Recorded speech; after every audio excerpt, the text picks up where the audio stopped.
est toujours dans cette série de messages intitulée Dieu en premier. Et j'aimerais revenir euh, sur le message rapidement d'il y a 15 jours. Vous savez, le Seigneur, il nous travaille, le Seigneur. Et, euh, il y a 15 jours, on a vu Dieu en premier dans mes alliances, ou dans nos alliances, dans les alliances qu'on fait. Et, et je le dis, dans certaines cultures, pour justifier, par exemple, on avait parlé de Salomon, qui avait eu 1000 femmes. 1000 femmes, exactement 700 femmes, 300 concubines. Et dans certaines cultures certains ont justifié le fait d'avoir plusieurs femmes. Je sais, aujourd'hui, là, je vais mettre le pied dans le plat, dans certaines choses, mais c'est pas grave. La Bible, elle nous invite à la vérité, en fait, et justifie d'avoir plusieurs femmes. Certaines cultures se réfèrent justement au fait de Salomon. De dire, ah, Salomon, il a eu plusieurs femmes, tout ça. Une fois, j'ai entendu, quelqu'un me disait, mais oui, mais regarde, même David, son père, il a eu plusieurs femmes aussi. Donc déjà juste une parenthèse, on peut y voir déjà aussi l'exemple qu'a eu Salomon par rapport à son papa déjà, qui avait plusieurs femmes. Et je referme la parenthèse. Euh, et, et certains se réfèrent à David ou à Deutéronome 17 qui dit, en parlant du roi, Dieu avait donné tout un tas de choses par rapport au roi, de ce qu'il devrait faire, pas faire, avoir, ne pas avoir, etc. Il y a toute une liste, et dedans, Deutéronome 17, il dit qu'il n'est pas un grand nombre de femmes, sauf erreur. Voilà. Qu'il n'est pas un grand nombre de femmes. Et donc certains se référaient à ça pour dire, tu vois David, tu vois, il dit qu'il n'est pas un grand nombre de femmes. Donc, ben, si j'ai deux femmes, deux, trois, quatre, cinq femmes, comparé aux 1000 de Salomon, je suis loin, hein, David, hein, qui n'est pas un grand nombre de femmes. Euh, Louis, alors, je sais pas, dans les photos que je t'ai envoyées, il y a 2 ans, alors c'est pas celui qui a une coupe, c'est pas celui qui a une coupe bizarre, c'est l'autre photo, si tu arrives à la retrouver. Certains ont la Bible Louis II. Certains ont la Bible Louis II. La plupart des Bibles de traduction, vous regarderez, ça a été traduit par Louis II. Et Louis II, c'est lui qui a traduit ce passage comme ça, euh, qu'il n'est pas un grand nombre de femmes. Est-ce que tu as l'image en... Ah d'accord, mais l'image avec le texte en hébreu, est-ce que tu l'as? Et en fait, ce passage-là que Louis II a traduit, qu'il n'est pas un grand nombre de femmes, et ben en fait, ceux qui ont traduit la Bible, et ben ils étaient pas tous d'accord avec ça. Dans le sens que l'hébreu, comme le grec, c'est une langue qui est très riche, et on l'a vu depuis que je vous l'ai dit, que un mot peut avoir 5 significations par exemple différentes. Et lui, Louis II, a traduit ce passage. J'aimerais qu'il puisse le voir en hébreu, ça peut vous parler. Voilà, donc ce passage-là, c'est ce que je viens de lire. Donc, quelqu'un arrive à déchiffrer quelque chose là? Et donc ce passage en hébreu, et Deutéronome 17, Louis II l'a traduit par qu'il n'est pas un grand nombre de femmes. Qu'il n'est pas un grand nombre de femmes. Mais il y a un autre théologien qui s'appelle David Martin. Donc là, c'est celui, si on me met avec qui a une coupe un peu. Mais c'était à l'époque. Hein. David Martin, il a traduit ce même passage par il ne prendra. Donc ça, c'est Louis II. Voilà, Louis II qui a traduit par qu'il n'est pas un grand nombre de femmes. Et donc l'autre, David Martin, il a traduit ce passage en hébreu par il ne prendra point aussi plusieurs femmes. Il ne prendra point aussi plusieurs femmes afin que son cœur ne se corrompe point. Ah! Et c'est pas pareil. C'est pas pareil. Il ne prendra point aussi plusieurs femmes. Il ne prendra pas plusieurs femmes. Et je- à partir de 2, quand j'ai 2 montres, par exemple si j'ai 2 montres, je peux dire j'ai plusieurs montres. Quand je n'ai qu'une, je ne peux pas dire ça. Plusieurs, c'est à partir de 2. À partir de 2. Il dit il ne prendra pas plusieurs femmes. Plusieurs femmes. Et clairement, en fait, Salomon, et d'ailleurs, je vous pose la question, qu'est-ce qui se rapproche le plus de la pensée de Dieu? Entre qu'il n'ait pas un grand nombre de femmes ou qu'il n'ait pas aussi plusieurs femmes. Qu'est-ce qui se rapproche le plus de la pensée initiale de Dieu quand Dieu a dit que l'homme s'attachera à sa femme? C'est qui se rapproche le plus? David Martin, la deuxième. Eh oui, qui se rapproche de la pensée de Dieu initiale. Et, et même, je vais vous avouer, c'est vrai que pendant longtemps, quand je lisais ce passage, qu'il n'ait pas un grand nombre de femmes, je dis, mais comment ça se fait, Seigneur? Pendant des années. Et vous avez vu, j'ai eu la réponse cette semaine en préparant le message. Au bout de 15 ans, 15 ou 17 ans, Dieu, il répond en son temps. Hein. Et, et du coup, je me disais, mais comment ça se fait, Seigneur, qu'il n'ait pas un grand nombre de femmes et tout? Non, et là, j'ai compris, là, qu'il n'ait pas aussi plusieurs femmes. Clairement, en fait, Salomon avait enfreint l'ordre de Dieu parce qu'à ce moment-là, on l'a vu, Dieu n'était plus en premier dans son cœur, c'était les femmes.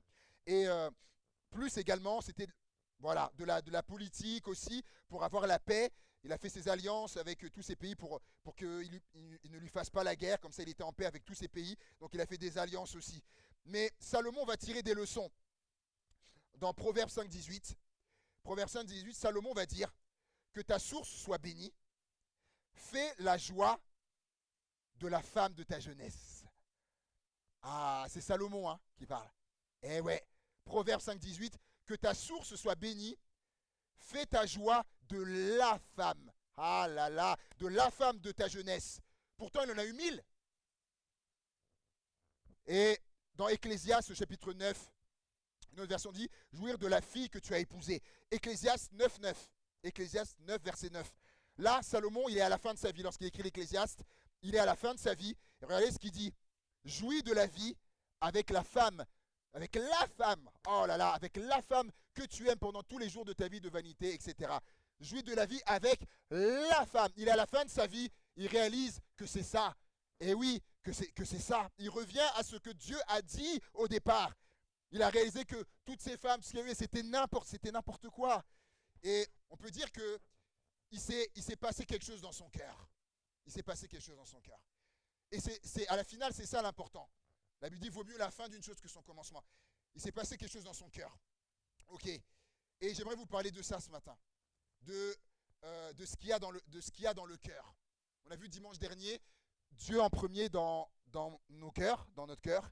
Et qu'est-ce qu'il y a dans notre cœur? Proverbe 19, verset 21. Proverbe 19, verset 21. Il y a, c'est peut-être un petit pour ceux du fond, il y a dans le cœur de l'homme beaucoup de projets, mais c'est le plan de l'Éternel qui s'accomplit. Il y a dans le cœur de l'homme beaucoup de projets. Et j'aimerais parler de ça ce matin avec vous. Dieu en premier dans mes projets, dans nos projets. Dieu en premier dans nos projets. En effet, c'est vrai, hein, ce qu'il dit, c'est Salomon là encore qui parle. Il y a dans le cœur de l'homme beaucoup de projets, c'est tellement vrai. Dans nos cœurs, si on regarde dans nos cœurs, il y a tellement de choses qu'on souhaiterait accomplir, qu'on souhaiterait réaliser, etc. Des projets qui sont là, par exemple, il y a certainement le projet de se marier ou pas, le projet de se marier, de déménager, d'acheter une maison ou un appartement, d'avoir des enfants, de faire des études dans tel domaine, de voyager, de visiter tel pays. Par exemple, ma fille, ma grande, oh là là, par exemple, un jour, elle voudrait voir l'Italie. Elle veut aller en Italie voir l'Italie. Et vous savez, le projet, il n'y a pas besoin d'attendre 25 ans ou 30 ans pour en avoir. Hein. Elle a 12 ans. Elle projet en Italie. Projet de faire le tour du monde, de créer son entreprise. Projet de faire de l'humanitaire. Projet d'aider les populations sinistrées ou qui ont besoin. Ou il y a le projet de changer de travail. Quelqu'un peut avoir le projet de sortir son album, d'écrire son livre, etc. Il y a toutes sortes de projets dans le cœur de l'homme. J'aimerais vous rappeler ce qui a été dit dans Colossiens 1,18. Colossiens 1,18, on l'avait lu. Colossiens 18, il est la tête du corps de l'Église. Il est le commencement, le premier-né d'entre les morts, afin d'être en tout le premier. C'est notre verset de référence par rapport à cette série, afin d'être en tout le premier. C'est pour ça qu'on a vu dans nos choix, dans nos décisions, dans nos alliances, dans notre cœur, etc. Tout ça, en tout, Dieu veut être le premier. Donc, dans nos projets aussi. Mais avant ça, on va voir ce que ça implique. Mais d'abord, j'aimerais vous donner une mise en garde concernant les projets. Projet, attention, danger. Il y a ce passage de la parole de Dieu. Je n'ai pas noté du coup la référence, je réalise là que je ne l'ai pas écrite. Il est dit, les projets de l'homme diligent ne mènent qu'à l'abondance, mais celui qui agit avec précipitation arrive qu'à la disette. Merci. Proverbe 21,5. Les projets de l'homme diligent ne mènent qu'à l'abondance, mais celui qui agit avec précipitation n'arrive qu'à la disette. La traduction, Summer dit, les projets d'un homme actif sont profitables, mais agir avec précipitation, c'est courir vers le dénuement. Et la version Louis II, 21, dit, les projets de l'homme actif sont tout profit, mais celui qui agit avec précipitation n'arrive qu'à la misère. L'édition de Genève dit la disette, Summer dit le dénuement et Second 21 dit la misère. Mais il est question des projets et d'autres choses, de la précipitation. Attention aux projets faits dans la précipitation. Attention. Parce que ça ne fait pas bon ménage. Projet et précipitation, ça ne fait pas bon ménage. Et parce que ça va finir comme ça, disette, dénuement, misère. Et qu'est-ce que Jésus a dit? Oui, Jésus a dit, si quelqu'un veut bâtir une tour, qu'est-ce qu'il doit faire avant? Oh, il faut qu'il y aille tout de suite, j'ai le projet, j'y vais. Ah, il doit d'abord s'asseoir. Il réfléchit. Il calcule la dépense. Est-ce que je vais avoir assez pour aller au bout de la tour et la terminer en entier? Ça nous parle des projets. Ça nous parle des projets. Parce que il dit que si quelqu'un a ce projet de bâtir une tour et qu'il n'a pas vu qu'il ne pourra pas aller au bout au niveau de l'argent, de différentes choses, là, imaginez, et on en voit des fois, il y a des endroits où la tour elle est construite à moitié et puis c'est abandonné parce que le projet n'a pas pu aller au bout et c'est là à moitié, mais ça n'a aucun sens. Et ceux qui l'ont fait, ils sont là risés, etc. Tout ça. Jésus, il ne veut pas que ce soit le canon. Il dit, quelqu'un qui a un projet, avant, il faut qu'il s'assoie, il faut qu'il réfléchisse, il faut qu'il calcule la dépense et toutes sortes de choses avant de se lancer dans le projet. J'ai pensé ça m'a rappelé deux chrétiens d'une église où on était pasteur, je ne vais pas dire le nom de l'église. À un moment donné, deux frères, ils ont eu le projet de monter une affaire ensemble, monter une affaire au niveau des voitures. Et en soi, il n'y a rien de mal, il n'y a rien de mal. Et voilà, ils étaient là, tout ça, ils ont parlé, et puis assez rapidement, tac, ils ont lancé les choses et tout ça, ils ont tout fait, ils ont commencé à récupérer les premières voitures, à vendre, ils sont allés, et en fait, ce qui s'est passé, c'est qu'à un moment donné, il a commencé à avoir des soucis, des gens qui commençaient à se plaindre. Des voitures, une personne, deux personnes, trois personnes, parce que les voitures elles tombaient en rade tout de suite très rapidement, etc. Et les gens sentaient qu'ils avaient été embobinés. Et ce qui s'est passé, c'est qu'à un moment donné, là je joue raccourci, c'est qu'à un moment donné, en fait leur affaire, elle est tombée à l'eau. Elle est tombée à l'eau parce qu'ils avaient trop de problèmes. Ils avaient même commencé à avoir des trucs en justice, etc. Des trucs. Et donc je parle de ça, mais en plus de ça, donc l'affaire elle a implosé, explosé. Et après eux deux, non ça parce que peu d'accord sur certaines choses que l'autre faisait, etc. Embrouille les deux frères chrétiens qui étaient des amis du coup à la base. Du coup, distendu. Et c'est terrible d'arriver là. Et il y en a un qui est retourné dans son pays parce qu'à tel point que certains des personnes étaient mécontentes. Certaines personnes voulaient se venger. Il avait reçu des lettres et tout ça. Il a dû partir dans son pays.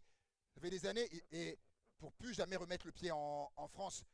comme on dit, il est persona non grata, il est fiché là, blacklisté comme on dit, wanted en anglais. Et quel dommage, quel dommage. Ils ont eu ce projet, mais ils se sont dit, allez, go, vers les voitures, etc. Allez, go, bah, on y va. Ah, les amis, la précipitation. Peut-être on peut prier avant, peut-être aussi, non? On peut prier peut-être ensemble. Frère, c'est par rapport au projet, on peut. Ils étaient allés vraiment vite dans ça.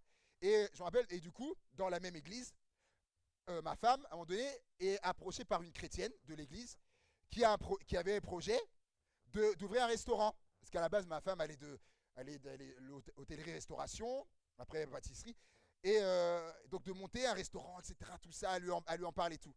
Et ma femme, par la suite, voilà, elle a pris le temps, tout ça. Mais déjà en premier lieu, elle n'était pas en paix. Et puis, elle a pris le temps. Et puis, après, elle a dit à la sœur, non, qu'elle n'allait pas s'engager dans le projet, tout ça, que c'était mieux que ça reste comme ça. Et effectivement, c'était mieux parce que, je le dis, ça se serait mal passé.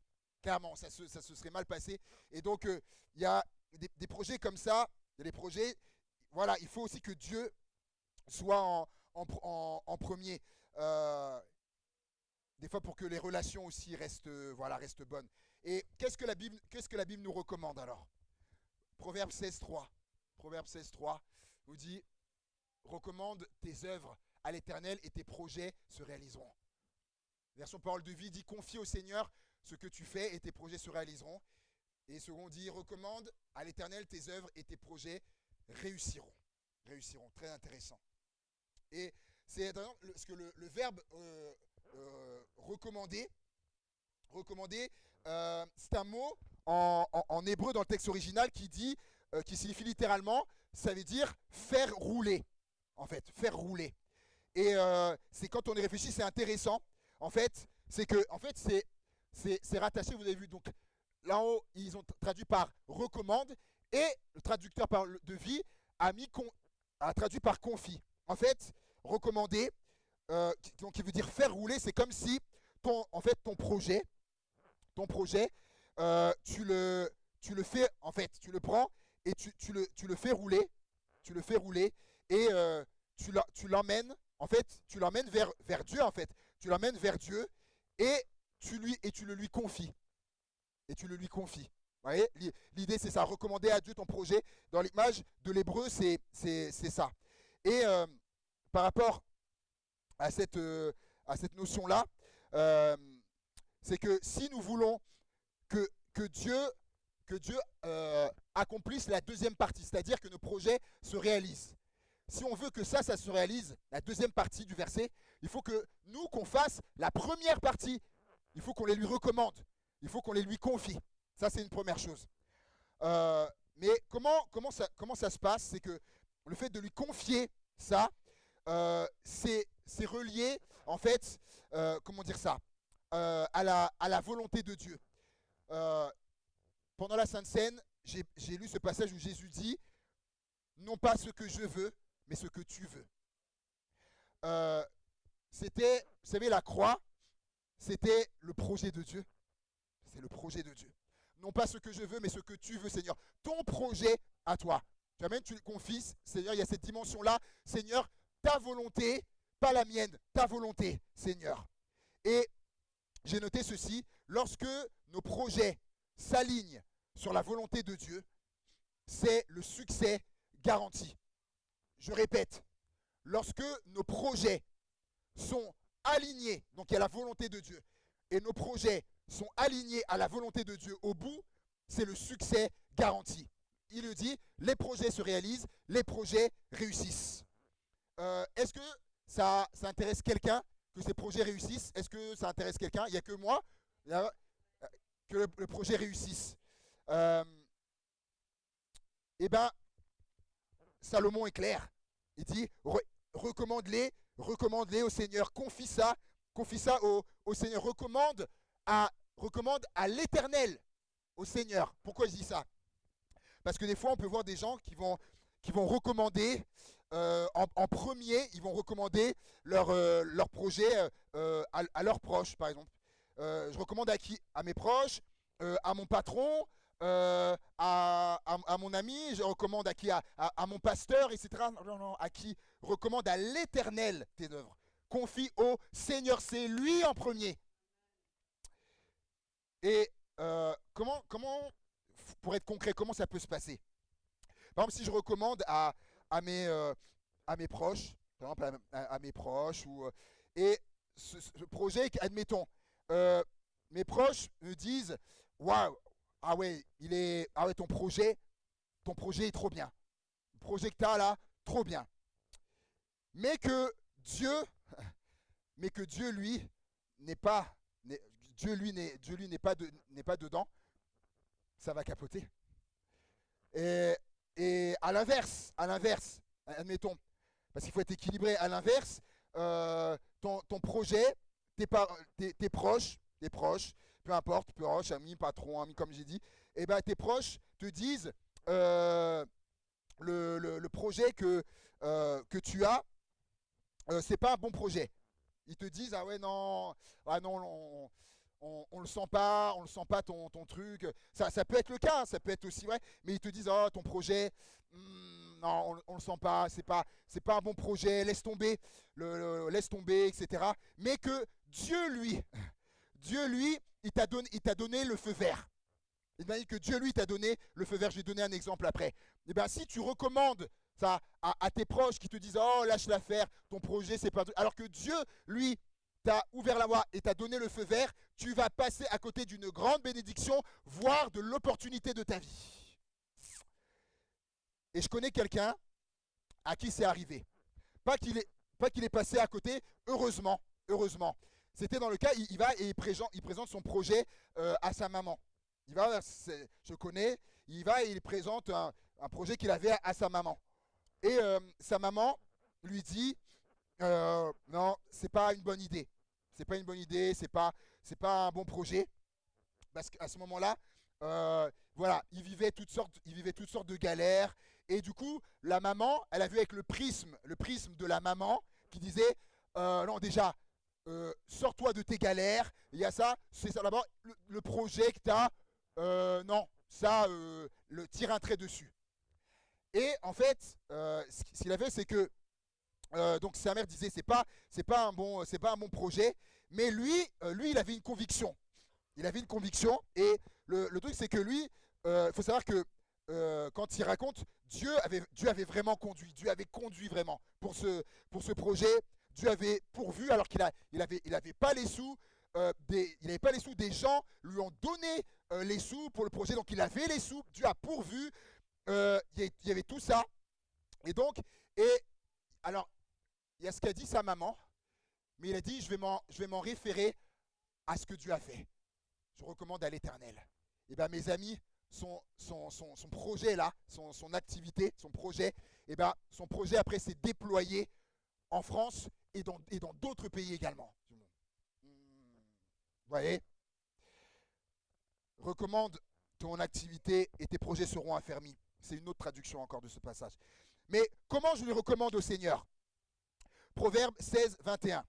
Proverbe 16, 21. Les projets que forme le cœur dépendent de l'homme, mais la réponse que donne la bouche vient de l'Éternel. Comment je recommande à Dieu? Eh bien, regardez, c'est intéressant. La Bible, quand on s'arrête, regardez, les projets que forme le cœur dépendent de l'homme, mais la réponse que donne la bouche vient de l'Éternel. Donc, s'il y a une réponse donc, qui vient de la bouche de Dieu, s'il y a une réponse, c'est qu'il y a eu quoi avant? Il y a eu une question. Et c'est qui la pose la question? Ben, c'est moi, c'est nous. Je pose la question au Seigneur. Qu'est-ce que je lui pose comme Seigneur, comme question au Seigneur? Ben, il dit, mais est-ce que, concernant le projet, Seigneur, est-ce que ce projet vient de toi, Seigneur? Est-ce que ce projet vient de toi? Est-ce que, Seigneur, est-ce que tu es avec moi dans ce projet? Est-ce que j'ai ton aval pour ce projet, Seigneur? Voilà une sorte de questions que je peux poser à Dieu. Et je peux vous dire que la Bible ne ment pas. La réponse, elle vient. Dieu, il va vous répondre. Parce que vous êtes sincère, Dieu, il va vous répondre. Et j'ai une amie qui l'a vécu. Il y a une amie qui l'a vécu lorsque, dans mon église d'origine à Blois, euh, un jour, bah voilà, c'était pendant l'été. En l'été, il y a moins de monde, tout ça. Et ceux qui faisaient la louange étaient partis en vacances. Et puis bah, ce tour-là, je m'étais dit, bah, du coup, je vais le faire. Je vais le faire, même si je ne suis pas musicos ou conducteur de louange. J'ai dit, tiens, je vais faire les chants. Et me disant, bah, il y aura peut-être un musicien qui reste. Et parlant de mon ami qui est pianiste. Et je lui en parle et elle me dit, ah mince, David, je dis, ah non, je serai pas là dimanche et tout. Elle dit, j'ai un autre projet, j'ai un autre projet déjà de prévu, je pourrais pas être là. Et là, je me dis, oh là là, déjà, bon, déjà, on peut faire chanter, mais moi, voilà, je suis pas conducteur de louange, mais on peut faire les chants. Mais je me dis, en plus, je vais faire les chants au culte là. Il y a aucun musicien qui est là. Donc, faire les chants avec les frères et sœurs sans la musique. Bon, les choses, dans l'absolu, c'est peu cher, mais c'est quand même mieux quand il y a la musique. On est porté, la musique, elle vient de Dieu. Hein. Et je lui dis, ah bon. Et, euh, et je lui dis, bon, bah, et je sais pas pourquoi quand elle part, je lui dis, et je lui dis, je sais, même encore aujourd'hui, ça sort de ma bouche, et je lui dis, tu sais, elle s'appelle Rachel, je lui dis, tu sais, les projets, je lui dis comme ça, hein, je lui dis, les projets que forme le cœur dépendent de l'homme, mais la réponse que donne la bouche vient de l'éternel. Et et je lui sors ça. Et même moi, après coup, je me dis, mais pourquoi je lui dis ça? Et donc, et là, elle part de l'église. Moi, j'étais dernier, j'allais fermer l'église, tout ça. J'étais pas du tout pasteur. Hein. Et, et là, je ferme l'église et tout. Et là, je la vois qui arrive. Elle fait demi-tour avec sa voiture et qui arrive. Et elle sort de sa voiture et elle me dit, David, David. Je dis, bah oui. Elle me dit, finalement, elle dit, dimanche prochain, elle dit, je serai là. Je serai là, je serai au piano. Je dis, ben, il y a quelques minutes, tu m'as dit, tu pourrais pas être là, t'avais déjà un projet, etc. Tu pourrais pas être là. Elle me dit, et elle me dit, bah oui, David, mais elle me dit, les projets que forme le cœur dépendent de l'homme, mais la réponse que donne la bouche vient de l'éternel. Je dis, ah non, mais alors je dis, ok, mais faut que tu m'en dises plus là. Et elle m'explique, quand elle partait, elle était travaillée dans son cœur. Et elle a posé la question au Seigneur, elle dit, Seigneur, qu'est-ce que je dois faire? Il y avait le projet là que j'avais, et là, il y a David qui me demande ça. Et là, elle a mot Seigneur, et je ne sais pas comment il lui a répondu, mais elle avance aussi dans son cœur que non, faut que tu sois à l'église, faut que tu sois avec lui. Voilà. Et comme c'est une amie, elle est vraiment à l'écoute de Dieu, elle est très sensible du coup à Dieu, et elle me dit, non, non, elle dit voilà, tu as dit, donc je serai là, j'avais mon projet, mais Dieu a un autre projet. Waouh, je dis, waouh, bah, merci Seigneur. Merci Seigneur. Quand on est sincère avec Dieu, il nous répond. Il nous répond. Et, et je vais terminer avec cet aspect de l'apôtre Paul. L'apôtre Paul, euh, pourquoi Paul? Parce que Paul, on voit que Paul, c'était un homme qui avait beaucoup de projets. Lorsque vous lisez Paul, c'était un homme, mais qui avait tellement de projets. Il a des projets plein le cœur, comme dit Salomon, plein de projets. Mais c'était aussi un homme qui était soumis au projet de Dieu. Et ça, je trouve ça formidable. Alors, on lit par exemple dans Actes 19, 21, après que ces choses se furent passées, Paul forma le projet d'aller à Jérusalem en traversant la Macédoine et l'Achaïe. Quand j'aurai été là, se disait-il, il faut aussi que je voie Rome. Donc, vous voyez le projet d'aller à Jérusalem en traversant la Macédoine, l'Achaïe. Il dit voilà, j'irai aussi à Rome. Il est plein de projets. Romains 1,13.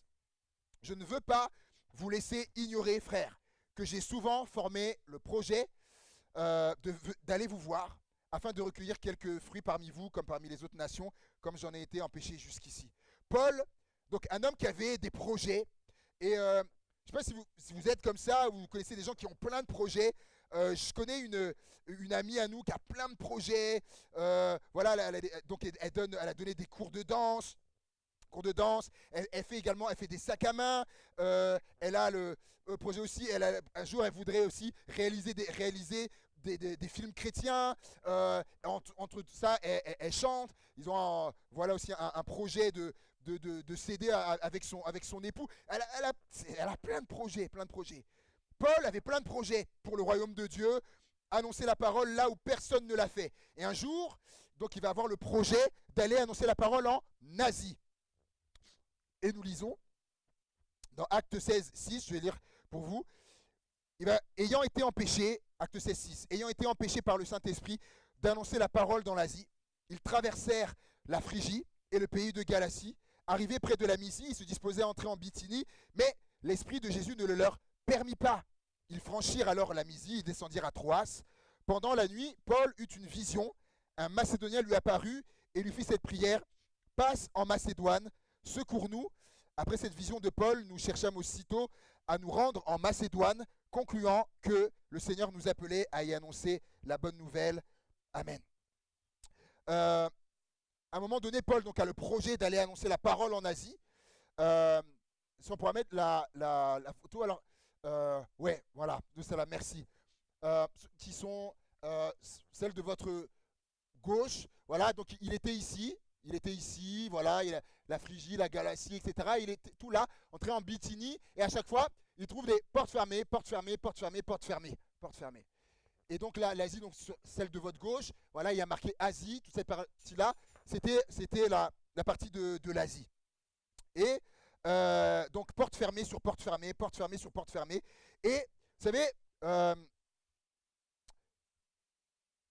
le réflexe qu'on a souvent, c'est de dire: ah, c'est le diable. Le diable, ah, il est contre moi, ah, il ferme les portes. Le diable, il ferme les portes, c'est lui, c'est sûr, il bloque. Il bloque, il ne veut pas que la parole soit annoncée en Asie, que les gens entendent, croient, se tournent vers Jésus. Et si vous avez lu le texte avec moi, c'est qui fermait les portes? C'était qui? Le Saint-Esprit. Et une version dit même l'Esprit de Jésus. C'était Dieu lui-même qui fermait les portes. Ah. Et vous savez, quand notre projet rencontre des portes fermées sur portes fermées, je crois qu'il faut s'arrêter parce que Dieu a certainement quelque chose à nous dire. Et c'est ce qu'ils vont faire. C'est ce qu'ils vont faire. Là, porte fermée, là, j'ai porte fermée, porte fermée, porte fermée. Oh bon, ok. Ils descendent à Troas. Ils descendent à Troas. Et là, Paul a une vision, un Macédonien qui lui dit: passe en Macédoine, secours-nous. Alors il comprend que le projet là, c'est la Macédoine, c'est d'aller en Macédoine. Et effectivement, quand Paul va aller là-bas, donc c'est de traverser la partie là-bas et d'aller en Macédoine. Et effectivement, lorsqu'ils vont aller en Macédoine, là-bas, il y a une femme qui s'appelle Lydie, lorsqu'il va annoncer la parole, elle va se convertir, elle va se faire baptiser avec sa famille. Il y a une femme qui va être délivrée. Il y a le geôlier qui voulait se suicider, qui va pas se suicider, qui va être sauvé avec sa famille, etc. Il y avait tout ça en fait en Macédoine. Il y avait tout ça. Et ce qui est intéressant, c'est que des années plus tard, Paul va annoncer la parole en Asie. Là où il voulait le faire des années avant, les portes étaient fermées. Des années plus tard, il va le faire. Regardez Acte 19, versets 8 à 12. Acte chapitre 19, versets 8 à 12. Ensuite, Paul entra dans la synagogue où il parla librement pendant 3 mois et où il discourut sur les choses qui concernent le royaume de Dieu, s'efforçant de persuader ceux qui l'écoutaient. Mais, comme quelques-uns restaient endurcis et incrédules, décrivant devant la multitude la voix du Seigneur, il se retira d'eux, sépara les disciples et enseigna chaque jour dans l'école d'un nommé Tyrannus. Cela dura 2 ans. 2 ans, de sorte que tous ceux qui habitaient l'Asie, juifs, donc l'Asie, qui habitait l'Asie, juifs et grecs, entendirent la parole du Seigneur. Des années avant, Paul veut annoncer la parole, boum, porte fermée. Des années plus tard, la porte est ouverte pour annoncer la parole de Dieu. Mais qu'est-ce qui se passe? En fait, il faut comprendre. Dieu avait des projets pour l'Asie, mais avant l'Asie, il y avait d'abord la Macédoine avant.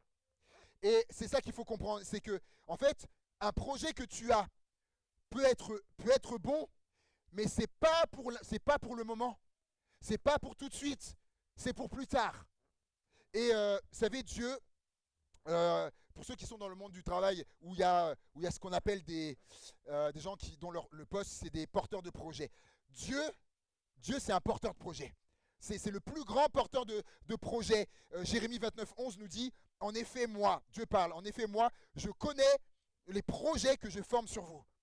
déclare l'Éternel, des projets de paix et non de malheur, afin de vous donner un avenir et de l'espérance. Donc, Dieu, en fait, a des projets pour chacun d'entre nous. Dieu a des projets. Il a des projets pour toi, des projets pour moi, des projets.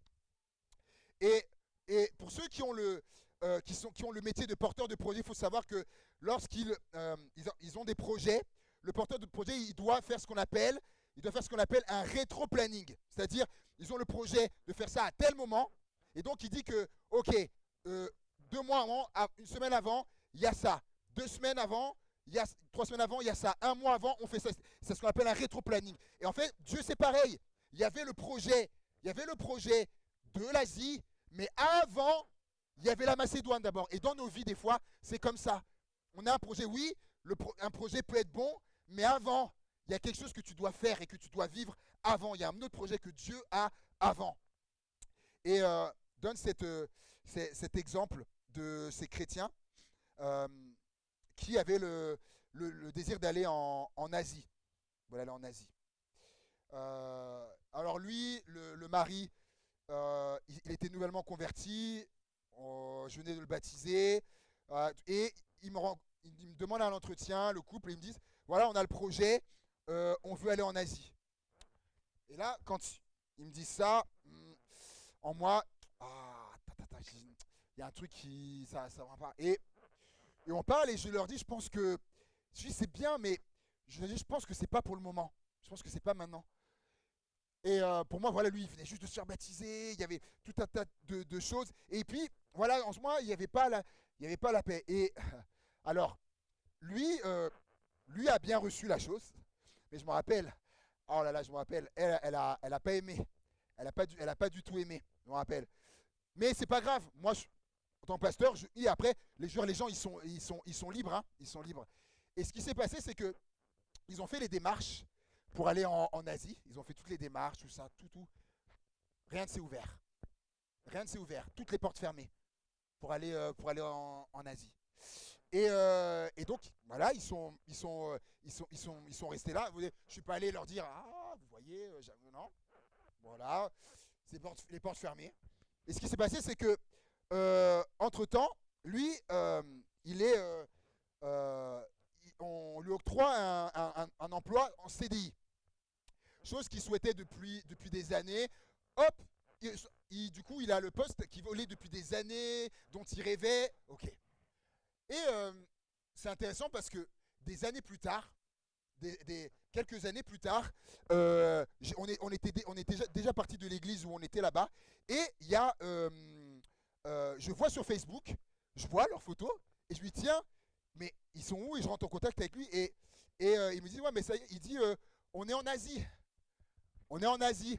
Ah, donc des années plus tard, je dis ah bon etc tout ça et puis on part, j'étais content pour eux. Et en fait, lui quand on parle, il me raconte et il me dit et je vous pose la question, vous savez, parce qu'ils sont restés plus d'une année en Asie, hein, plus d'une année. Et vous savez comment, il faut des sous, hein. Et vous savez comment ils ont payé tout leur séjour là, les plus d'un an en Asie, comment ils ont fait, avec quel argent? Avec l'argent du CDI que monsieur avait eu. Ah, ils avaient le projet de l'Asie, mais avant lui, il avait la Macédoine avant. Il avait une Macédoine avant. Et des fois dans nos vies, il y a nos Macédoines avant. Il y a le projet qui, oui, il est bien, ça plus tard, mais avant, il y a d'abord quelque chose que tu dois. Et tu sais même pas en plus que ces choses-là, c'est ça qui va bénir celle d'après. Les projets. Dieu nous apprend tellement et je conclus avec ça. Alléluia. Euh, dans Jacques, euh, au chapitre 4 et au verset 13. Jacques chapitre 4, verset 13. Qui dit à vous maintenant, qui dites aujourd'hui ou demain, nous irons dans telle ville, nous y passerons une année, nous y ferons des affaires et nous gagnerons de l'argent. Vous qui ne savez pas ce qui arrivera demain, en effet, qu'est-ce que votre vie? C'est une vapeur qui paraît pour un instant et qui disparaît ensuite. Dites plutôt, si Dieu le veut, nous vivrons et nous ferons ci ou cela, etc. Donc les projets qu'on aura, si Dieu le veut, voilà. Et vous savez, c'est pas toujours évident. C'est pas toujours évident. Si Dieu le veut, parce qu'on a des projets. dans le cœur. Et des fois, nos projets, ils sont chamboulés, nos projets. Et moi, je l'ai vécu. Je l'ai vécu. Moi, j'avais un projet mon projet de vie. Je vais vous le dire, hein, moi, à la base, mon projet de vie, c'était pas d'être pasteur. Moi, je voulais être dessinateur dans le cinéma d'animation, faire une film d'animation. Moi, c'est ça que je voulais faire. Et à tel point que, à l'époque, ma directrice m'avait organisé, c'était une surprise, une après-midi entière avec un des dessinateurs de chez Walt Disney. J'étais comme un fou. J'étais comme un fou. Et, et moi, pour moi, c'était ça, en fait. C'était ça. Et pour moi, c'était ça la voie qui était toute tracée. Même pour d'autres aussi, pensaient que c'était ça. Et puis, il y a un concours à faire. C'est le concours, voilà, de ceux qui sortent de là-bas, de cette école, c'est ceux qui travaillent chez Walt Disney, Pixar, DreamWorks, tout ça, tous ceux qui, voilà, les productions qui font les films d'animation. Je fais le concours et les gens autour de moi disent mais tu vas la voir, c'est sûr, mais tu vas la voir, tu vas la voir. Et moi j'étais là, je disais, je pense que je vais la voir, etc. Je le fais. Et résultat tombe et échec. Je peux pas entrer dans l'école. Et là, je vous le dis, ce qui se passe pour moi là, c'est comme si j'étais sur quelque chose et ça s'ouvre là et je tombe quoi. Mais franchement, c'était un tsunami. C'était un tsunami. Euh, je dis mais c'est quoi, Seigneur, c'est quoi? Et en fait, quelques temps après, je vais dans une église qui n'est pas la mienne. Je vais dans une église parce qu'il n'y avait pas de réunion dans la mienne. Je vais là-bas et là-bas il y a une missionnaire qui était de passage, missionnaire brésilienne. Et je suis là dans les rangs. À un moment donné, donc elle est traduite par quelqu'un et à un moment donné, elle est là, elle s'arrête et elle me dit, et en fait elle s'arrête et je voyais qu'elle commençait à me fixer. Moi j'étais là, je me dis, pourquoi elle me regarde comme ça? Et elle me dit, et à un moment donné, elle s'arrête, elle dit, faut que je m'arrête, elle dit, parce que depuis tout à l'heure, elle dit, le Seigneur me parle dans mon cœur, et elle dit, c'est pour quelqu'un, elle dit, c'est pour le jeune homme qu'elle a à me pointe du doigt. Et là, tout le monde dit, mais qu'est-ce qu'elle fait? Qu'est-ce qu'elle fait? Et elle dit, oui, elle dit, Dieu, il t'appelle. Elle dit, Dieu, il t'appelle à le servir. Tu vas servir Dieu. Et elle donne à cette date-là, donc c'était en 2006 ou 2007, et elle dit, tu vas servir Dieu, et aussi, elle dit, tu le serviras d'une manière particulière. Elle dit ça à l'époque. Ok. Vous voyez, donc aujourd'hui, donc je suis pasteur, je suis pasteur, et également, il y a cette partie aussi où j'œuvre à travers mes dessins, les œuvres que je fais, le Seigneur aussi utilise dans ce domaine-là aussi, voilà, dans différents aspects. Il a dit, tu serviras Dieu, et tu le serviras aussi d'une manière particulière. Dieu avait un autre projet pour moi. Et je peux dire que Dieu ne s'est pas trompé. Dieu ne s'est pas trompé. Là, ce que je dis, oui, ça, c'était le projet de Dieu. J'avais le mien, mais Dieu ne se trompe pas dans ses projets, même si on peut être déstabilisé, ça peut nous chambouler, mais faisons confiance au projet de Dieu parce que ces projets sont meilleurs que les nôtres. Ils sont meilleurs que les nôtres. Et quelqu'un a dit, il est bon de faire des projets à condition aussi de laisser à Dieu la possibilité de les modifier. Et c'est vrai que nous, on pense souvent que nos projets, c'est les meilleurs, c'est au-dessus de tout. Mais des fois, on se trompe. Et hors Dieu, Dieu ne se trompe jamais. La Bible dit que Dieu, il est parfait. Tout ce que Dieu fait est parfait. Donc tous ses projets sont parfaits. Et les projets qu'il a pour toi, même si ça change à un moment donné, fais confiance à Dieu. Ces projets, ils sont parfaits. Je peux en témoigner. Oui, je suis tellement content de vrai comme ça. Tellement content. Mais parce que oui, c'est notre bon Père, il sait ce qui est bon pour nous, les projets qu'il a formés pour nous. Amen. Dieu a des projets pour toi. Il a des bons projets pour toi. Recommande-lui, Seigneur. Je te confie ça, Seigneur. Et je te fais confiance, Seigneur, parce que tu ne te trompes pas. Alléluia. Amen. Invitez l'équipe, s'il vous plaît. Si on pourrait terminer en prenant le chant « J'entre dans tes portes ». Je voudrais qu'on puisse prendre ce chant « J'entre dans tes portes ».